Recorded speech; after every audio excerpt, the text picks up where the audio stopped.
Bem-vindos a mais um episódio do AmazonCast.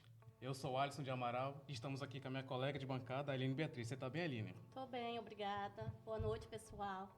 Então, pessoal, hoje nós estamos aqui com um tema muito legal que é sobre a cultura do beiradão no Amazonas. E para falar sobre isso, nós temos aqui um grande convidado do nosso lado também. Ele que é cantor, compositor, saxofonista e produtor cultural. Fidel Graça, seja bem-vindo à nossa bancada, Fidel. É uma satisfação muito grande, muito obrigado. É um enorme prazer estar aqui com você para o nosso grande bate-papo desse episódio. Então, Fidel, você que tem uma carreira extensa, como conheceu o ritmo beiradão?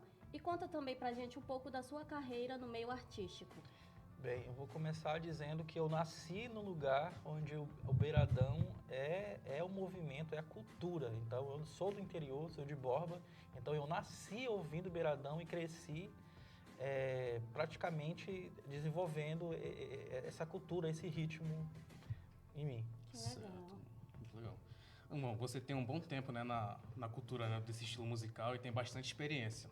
Então, você pode trazer um pouco sobre o que significa esse ritmo para você, o que significa na sua vida, no geral, assim. Bem, no geral, o beiradão, as pessoas confundem que não é simplesmente um ritmo, é um movimento cultural, entendeu? Que ele engloba várias práticas de música brasileira praticada nas regiões de rios da Amazônia. Certo. Então, para mim, é uma música autêntica, é uma música de raiz no qual é a identidade do Amazonas, essa música, esse movimento. Certo. Mas, tipo assim, o que significa exatamente esse ritmo na sua vida? É tudo, né, pra mim, assim, porque eu cresci vendo aquilo, eu cresci vendo aquelas pessoas tocando, eu cresci ouvindo Teixeira de Manaus, entendeu? Então, pra mim, tocar beiradão é reafirmar a identidade do Amazonas, a identidade do povo, a identidade da minha cidade. Muito legal. E em meio a esse seu percurso artístico, conta pra gente um momento marcante assim na sua carreira. Bem, eu já fiz muita coisa na arte. Além de saxofonista, eu sou cantor, também produzo, componho, faço algumas coisas de produção. Mas toda essa minha jornada, eu acho que foi a oportunidade de estar com alguém que eu me espelhava muito no palco. Eu tive a oportunidade de cantar com uma pessoa, com um grande cantor da MPB, que eu admirava, que admiro até hoje, mesmo dele. Depois dele falecer, que foi o Aguinaldo Timóteo. A gente cantou junto em uma oportunidade. Muito legal. Nós estamos sabendo, né, que nós fizemos essa pesquisa, né, obviamente, sobre nossos convidados, óbvio. E estamos sabendo que você participou e tem um dedo, uma mão assim muito grande sobre um documentário que foi feito sobre o beiradão, que é o Beiradão, o Ritmo do Interior. Como foi fazer esse documentário sobre a história do beiradão? Foi maravilhoso. Foi maravilhoso no sentido de conseguir realizar, mas foi uma dificuldade imensa, porque foi no período da pandemia, então nós tivemos muitas limitações, fugiu muito do nosso roteiro de produção. Foi muito complicado produzir o documentário em meio à pandemia, mas, de qualquer forma, com a finalização da obra, foi bastante gratificante ver ali todo o processo criativo, aconteceu o resultado de todo o processo criativo durante a produção do filme. Uhum. Quanto tempo mais ou menos durou esse documentário de vocês, para vocês produzirem mesmo? Demorou muito meses, foi anos? Como é que foi mais ou menos? Demorou praticamente 2 anos, desde a pré-produção. Na verdade, o documentário começa a partir da ideia que você tem. Daqui a pouco você começa a planejar, fazer o planejamento dessa ideia até a filmagem, finalização de tudo, edição de tudo. E demora basicamente uns 2 anos. Caramba, tudo.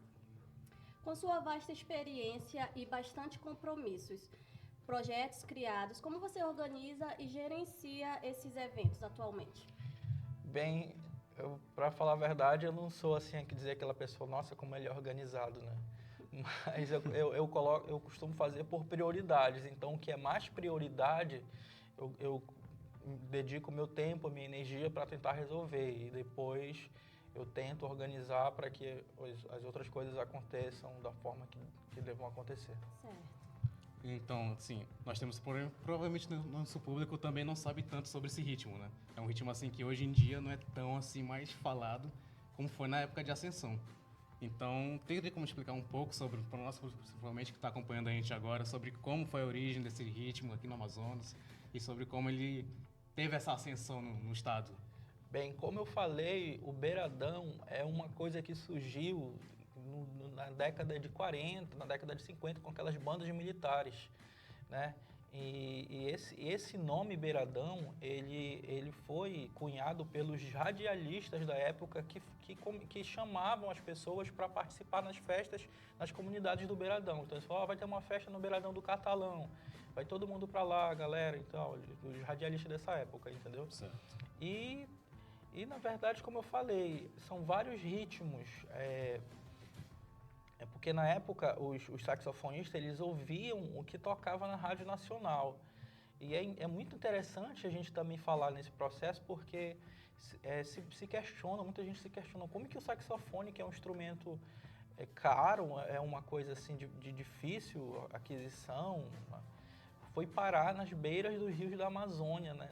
Nesse tempo. É uma coisa muito interessante que o maestro Cláudio Abrantes, que é da Filarmônica, ele contribuiu com isso, contribuindo no documentário, respondendo essa pergunta, dizendo que as bandas das polícias que iam para as comunidades ribeirinhas, eles costumavam descartar os seus instrumentos nessas comunidades e os ribeirinhos pegavam o saxofone, ouviam a Rádio Nacional e tentavam executar esse repertório.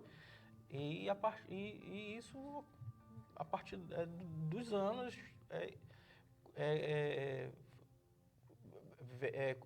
começou a ser executado, né? Em meados dos anos 70, 80, surgiu o Teixeira de Manaus, que foi o grande boom ali, que fez o maior sucesso, em que o Pinduca segurou ele pela mão, né? Levou ele para o Pará e lá eles gravaram o primeiro CD do Teixeira de Manaus, o Pinduca emprestando a banda dele para o Teixeira gravar o primeiro EP dele. Então foi nesse momento, em meados de 80, 90, que o Teixeira de Manaus chegou a vender mais discos do que o Roberto Carlos aqui na Amazônia e foi um fenômeno que a gente não vê hoje em dia. Ok, só mais um pouco sobre esse negócio do beiradão. Você acha que hoje em dia existem novos artistas que possuem esse tipo de estilo na sua composição, que de certa forma estão fazendo esse ritmo ainda estar vivo na capital ou nos interiores aqui do estado? Esse ritmo está muito vivo.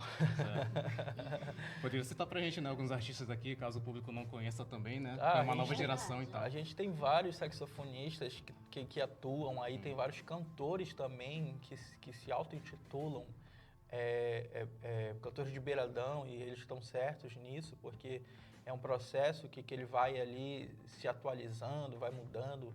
Então a gente tem saxofonista hoje na ativa, como Fernando do Amazonas, a gente tem o Gabriel do Sax, que é um menino novo também lá de Borba, colega meu que também está iniciando, tem o Aurimar do Sax, colega meu também, tem o Chicão do Sax, que é um cara que tem uma agenda lotada, que realmente roda pelo interior, roda por essas cidadezinhas dos rios da Amazônia, fazendo shows, e o pessoal pede, ainda tem essa tradição do saxofone, porque, por exemplo, nos anos 80, se você chegasse com um saxofone numa beirada do rio da Amazônia, você era tratado como se fosse um rei, Roberto Carlos.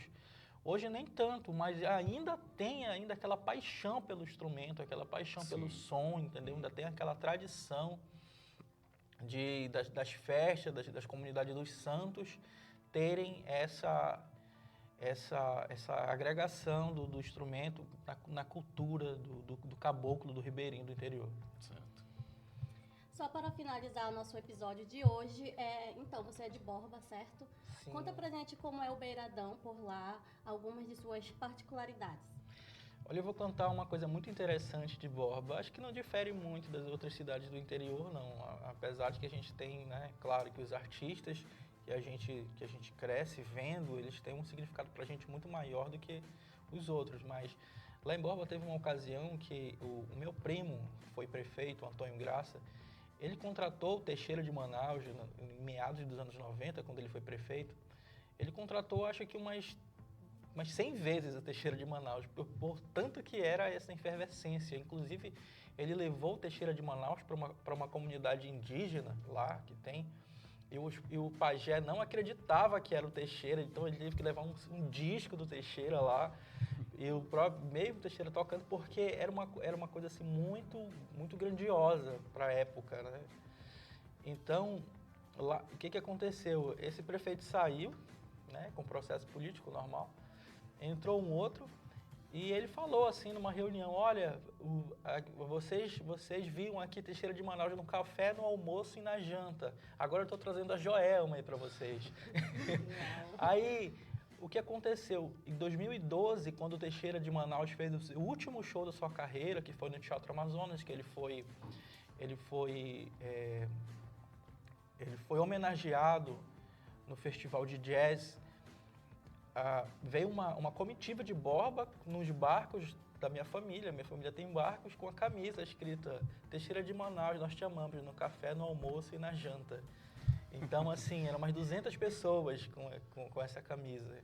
Então, Borba tem uma ligação com o Beiradão muito forte também, relacionada à cultura religiosa, porque Borba tem uma religiosidade muito forte, uma efervescência da fé muito forte. Então, a gente tem lá uma coisa chamada canoa de entrada, que é uma coisa que acontece há 200 anos, em que o santo padroeiro é levado para uma comunidade ribeirinha próxima à cidade, e depois ele é trazido, e nesse processo tem uma procissão que acontece do santo do porto até a igreja, e toda essa procissão ela é tocada por um dobrado, uma música que ela é muito antiga, 200 anos. Então esse processo, essa procissão tem 200 anos, chama canoa de entrada, e ela tem um saxofone ali